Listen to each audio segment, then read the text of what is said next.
आती है? कार्तिक मास जब प्रारंभ होता है, शरद पूर्णिमा की रात्रि है और भगवान श्री कृष्ण आज 11 साल 52 दिन के हो गए। 11 साल 52 दिन के होने के बाद आज कृष्ण ने कदम के पेड़ पर बैठकर, जमुना के किनारे जो पेड़ है वहां पर बैठकर एक मधुर धुन में बांसुरी बजाई। और उस बांसुरी की जो धुन है वो इतना हृदय को स्पर्श करने वाली है कि जिसने भी सुना वो मुग्ध और मोहित हुए बिना नहीं रह सका। प्रत्येक प्राणी, प्रत्येक व्यक्ति, प्रत्येक गोपी ग्वाल सबने वो वाणी, वो बंसी की वो धुन सुनी। सुन करके सभी दीवाने मस्ताने होकर के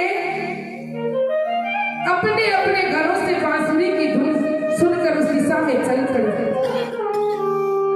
और संत कहते हैं उस समय ब्रज में 3 तरह की गोपियां थी, सात्विकी, राजसी और तामसी। जब सात्विकी गोपियों ने सुना कि कृष्ण बंसी बजा रहे हैं और बंसी में हमारा नाम ले लेकर बुला रहे हैं, कभी राधा का नाम, कभी वनिता का नाम, कभी ललिता का नाम, कभी अलग अलग नाम, और सारी की सारी सखियां वो बंसी की धुन सुनकर मोहित हुए जा रही है। लेकिन जब वो सात्विकी गोपियां हैं जिनमें सतो गुण है, वो मन में सोचती है कि कृष्ण बुला तो रहे हैं, लेकिन क्या हमारा इस समय घर से निकल कर जाना अच्छा रहेगा? घर वालों से पूछा, पति से पूछा और उन्होंने मना किया तो डर से गई तो नहीं, लेकिन वहीं पर अपने शरीर त्याग दिए। बोलो कृष्ण कन्हैया। और अपनी आत्मा के द्वारा, अपनी सुरता के द्वारा कृष्ण के पास पहुंच गई। राक्षसी जो गोपियां हैं उन्होंने अपने घर के काम किए और काम करके जिम्मेवारी देकर के वो रास में पहुंच गई। और जो तामसी गोपियां हैं जिनको न जमाने की परवाह, न घर वालों की परवाह, न समाज की परवाह, न अपने तन की खबर, उन्होंने तो उल्टा पुल्टा श्रृंगार किया।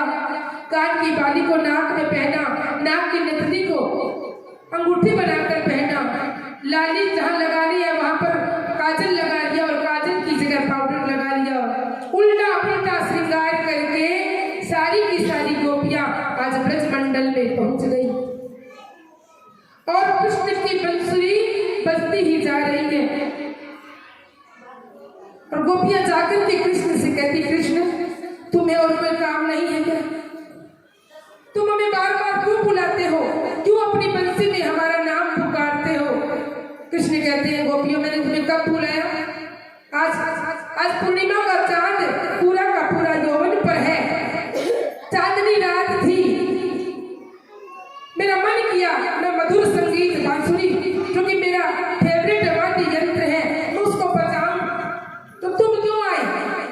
कृष्ण कहते हैं, गोपियां कहती है, कृष्ण अब भोले मत बनो, तुमने हमें बुलाया, तुम्हारी जो बांसुरी की धुन है उस धुन ने हमें बुलाया, तुम इतनी मस्त बजाते ही क्यों हो तो हमें भाग कर आना पड़े। कृष्ण कहते हैं, गोपियों कोई बात नहीं, अब जब तुम आ गई तो तुम घर चली जाओ, क्यों किसी भी सत्य स्त्री का इस प्रकार रात्रि को घर से बाहर आना अच्छा नहीं।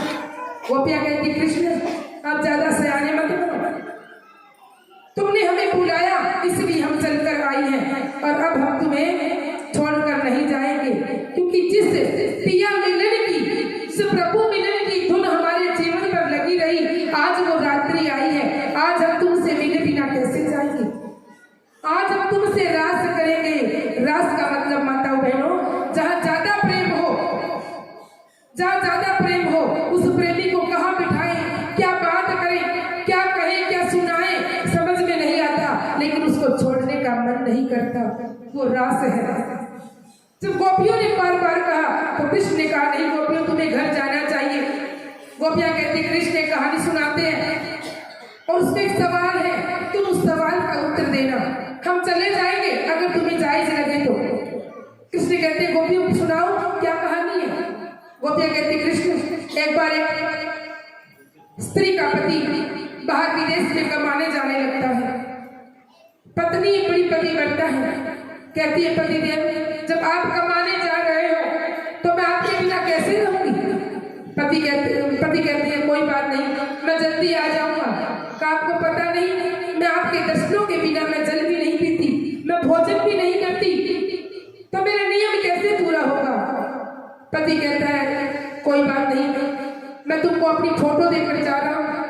जब तुम भोजन करो तो मेरी फोटो के दर्शन कर लेना, जब तुम्हें जल पीना हो मेरी फोटो को देख लेना।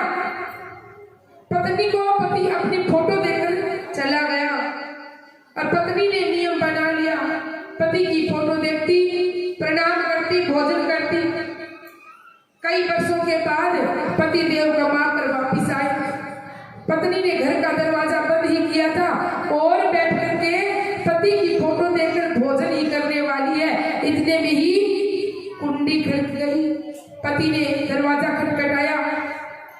पत्नी ने देखा कि बाहर पति देव आए हैं और वो अंदर पति की फोटो देखकर भोजन करने वाली थी।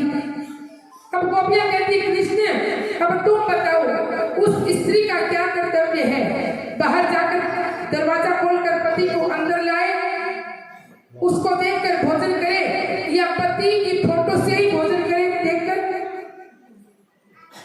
कृष्ण कहते हैं भोली गोपियों, जब असली पति आ गया तो नकली फोटो की क्या जरूरत है। जब असली पति बाहर खड़ा है तो नकली की क्या जरूरत है। तो गोपियां कहती है कृष्ण तुम्हें पता नहीं, हम तुम्हारे परम धाम की गोपियां सखियां हैं और तुम हमारे आत्मा के आधार, हमारे पति हो। अब संसार के पतियों की क्या जरूरत है जब तुम सामने हो। और कृष्ण कहते हैं गोपियों तुम्हारी इस बात से मैं बहुत खुश हुआ, आओ बैठो हम बातें करेंगे और आज हम रास करेंगे। और गोपियां और कृष्ण एक हो गए, यानी कि प्रति गोपी